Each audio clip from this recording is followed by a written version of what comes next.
Se você sempre quis saber como é uma aula de mentoria por dentro, o Responda Comigo de hoje vai te trazer para esse mundo. Você vai acompanhar a aula que eu fiz com um dos meus alunos de mentoria, resolvendo uma questão discursiva complexa, ponto a ponto, analisando a resposta que ele deu, orientando sobre como ele fazer uma resposta para gabaritar na prova. Acompanha aí que tá bem bacana.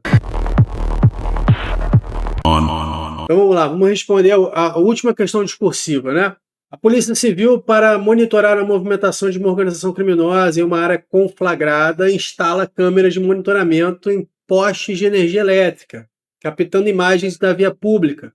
Através desse recurso, os agentes flagram o Tício realizando a entrega de entorpecentes a diversos usuários. Durante a realização de uma operação policial subsequente para o cumprimento de mandados em uma manifestação popular próxima a um presídio, um jornalista que cobriu o evento é ferido por um disparo de arma de fogo efetuado por policiais.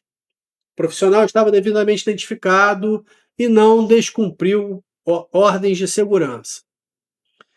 Aí é uma daquelas questões também que mistura constitucional, administrativo e processo penal e direito penal, tá? Tício, já condenado por outros crimes, cumpre pena em uma unidade prisional masculina que foi objeto de resolução da Corte Interamericana de Direitos Humanos, a qual reconheceu a violação sistemática da integridade pessoal dos detentos devido à superlotação e condições insalubres. Diante disso, Tício requer o cômputo em dobro de todo o período de sua custódia, invocando o reconhecimento de um estado de coisas inconstitucional do sistema carcerário. Ademais, apresenta 2 pedidos de remissão de pena. Um pela aprovação no Enem nas edições sucessivas de 2024 e 2025. E 2, pela leitura de 6 obras literárias, instruindo o pleito com um atestado de avaliação subscrito por uma psicóloga particular contratada por sua família. Na qualidade de delegado de polícia, analise o caso e responda fundamentadamente, e aí ele vai te dar 4 questões aqui para responder sobre essa história complexa. O monitoramento por câmeras instaladas em postes de via pública exige autorização judicial prévia? Tal diligência configura ação controlada prevista na lei de drogas, né? Então, está envolvendo aqui 2 tópicos. Segundo, discorra sobre a responsabilidade civil do Estado pelos danos causados ao profissional da imprensa ferido durante a operação policial em manifestação. Terceiro, quer saber se é admissível a remissão da pena por múltiplas aprovações no Enem e se o atestado de leitura emitido por profissional particular é válido para fins de remissão.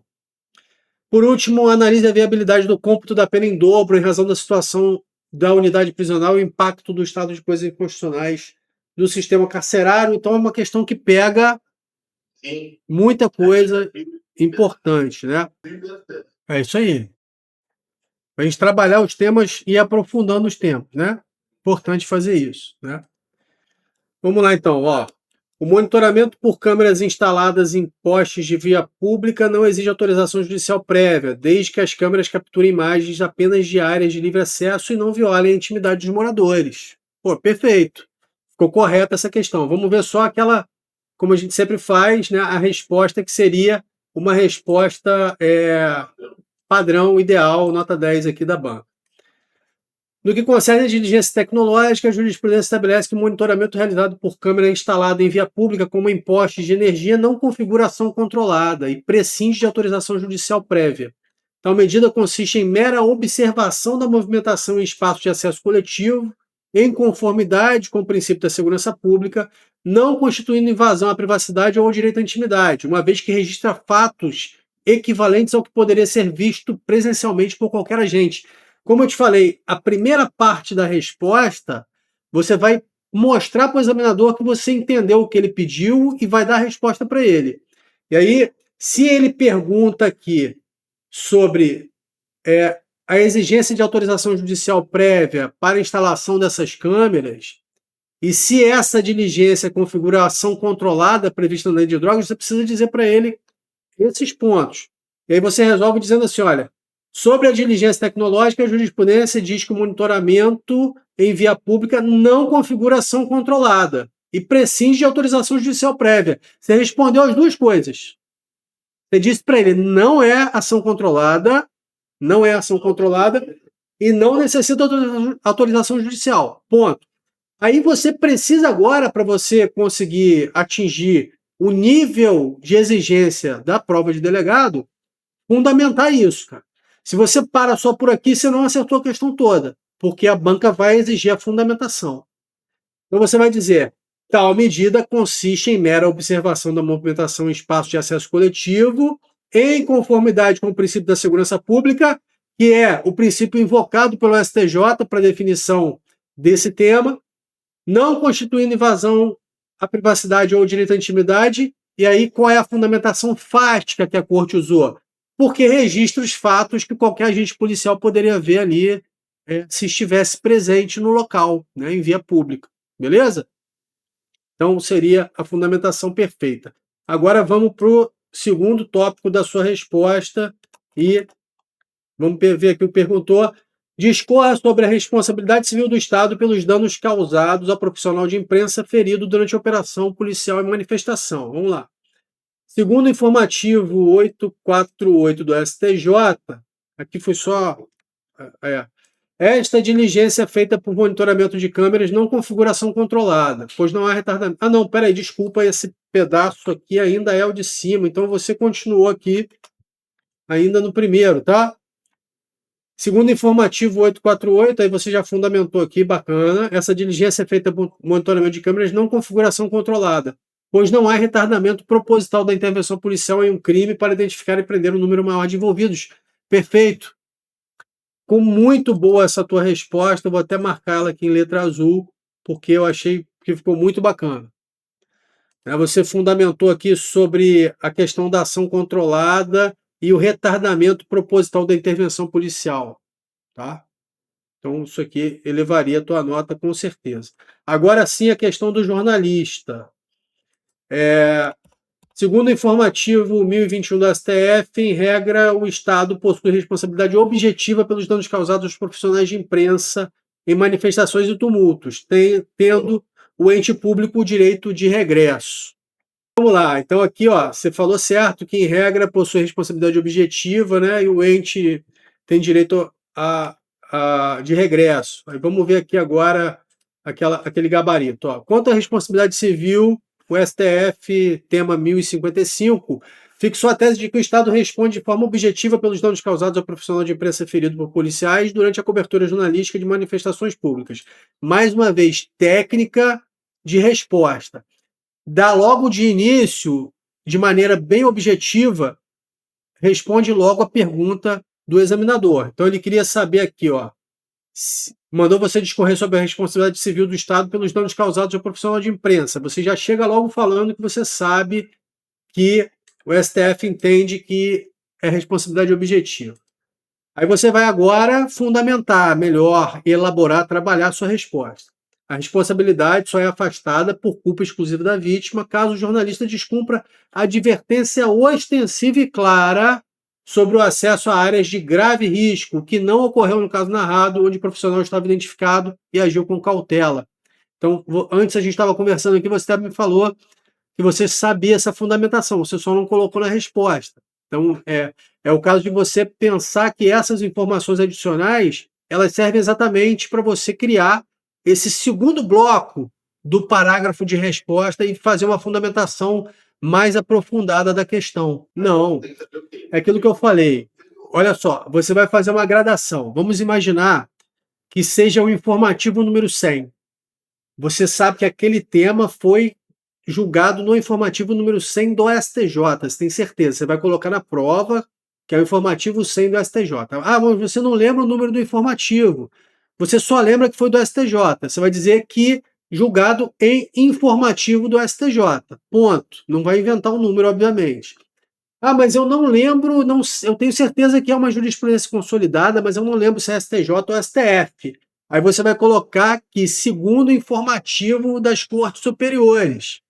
Então, de alguma forma, você vai trabalhar a sua resposta para dar o máximo que você puder entregar de acordo com o seu conhecimento na hora da prova. partindo do ponto mais preciso, que é você dizer qual é a corte e qual é o informativo, até o mais genérico, voltando, caso você não saiba, para você chegar a dizer ali que você sabe que são as cortes superiores.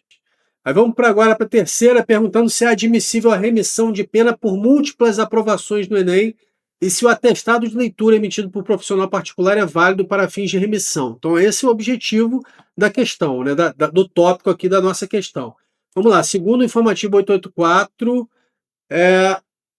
vedada a concessão de múltiplas remissões por aprovações em exames de mesma natureza e conteúdo, durante a mesma execução penal, sob pena de bis in idem. Está correta a sua resposta, tá? Você respondeu aqui que você não pode a questão do Enem, mas você esqueceu de falar sobre se o atestado de leitura emitido por profissional particular é válido. Isso não está constando aqui na sua resposta, né? Deixa eu ver se você falou aqui embaixo, mas não falou. Então, essa parte ficou faltando responder, tá? A segunda parte daquele tópico ali. Vamos ver aqui agora como seria o gabarito. Ó. Relativamente à remissão de pena, o STJ, no 884, consolidou o entendimento de que é vedada a concessão de múltiplas remissões por aprovações sucessivas no Enem durante a mesma execução penal, sob pena de bis in idem. Exatamente o que você colocou. Até que estava perfeito. Uma vez que o exame de nível equivalente não representa elevação da escolaridade. Isso aqui seria uma cerejinha do bolo ali. No tocante à leitura, embora seja fato gerador de remissão, a avaliação deve ser realizada por uma comissão oficial, instituída pelo juiz de execução, não podendo ser acolhido o atestado realizado por profissional contratado pelo apenado. Então, aqui é uma parte da jurisprudência que faltou na sua resposta. Deu uma voada aí, talvez, e não colocou. Mas tudo bem, a primeira parte da questão do tópico ficou correto. Agora vamos para a penúltima aqui, né? Questão grande para caramba, que vai pedir a análise da viabilidade do cômputo de pena em dobro em razão da situação. Analise a viabilidade do cômputo de pena em dobro em razão da situação da unidade prisional e o impacto do estado de coisa inconstitucional no sistema carcerário. Aí a gente vem aqui, ó. Vamos lá. 7,5. Ó, de acordo com a DPF 347, não gera direito automático ao cômputo em dobro. É porque eu peguei a sua resposta escrito à mão e joguei para cá, então fica faltando algumas coisas. Não que você tenha esquecido o acento, não, tá? De acordo com a DPF 347, não gera direito automático ao cômputo em dobro da pena por superlotação para qualquer preso. Aqui tem uma pontuação, problema de pontuação. Para o STJ, só para os casos em unidades específicas, alvos de condenação internacional, não estendendo o benefício a todos. O reconhecimento do estado de coisas inconstitucional na referida DPF reconhece que o sistema viola massivamente direitos fundamentais, convertendo a pena privativa de liberdade em sanção cruel e desumana. Então vamos lá, tem alguns problemas de redação aqui nessa resposta.